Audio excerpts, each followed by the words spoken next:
अगर आपके लिए आपके घर के दरवाजे अगर बंद हो जाए तो एक काम करना, दरवाजा खोली में चले जाना है। ठाको घरे पराया करे कई आदमी है यार, थोड़ा बहुत ध्यान रखना चाहिए। આપણો घर ने अपना घर बंद हो जाए આપણે खोली सकांगे, कोई मारेगा क्या अपन है।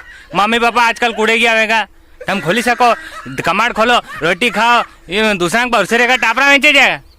हाँ बापड़ा के एरिया छोरा मान जाओ रे छोरा। आलतल तो लुगाया भी नहीं आई है, लुगाया खेड़ो दरवाजा ने थब्बज बंद भाई जा भच नहीं लगा। अंज खोलीन खाओ दादा, दूसरा भरोसे मत रहो, अपनो घरे यार दादा यार तमार सको। और क्या ये यूट्यूब ने सब्सक्राइब करो दादा। अब हमारे नहीं एक और कॉमेडी ले रहा हूँ, 80 कॉमेडी या हमारे नहीं खाली। आप सभी को नवरात्रि की हार्दिक हार्दिक शुभकामनाएं। थमार सकन यूट्यूब सब्सक्राइब कर दो, तुमने 2 लाइक धमेड़ो, 2 शेयर करी काको।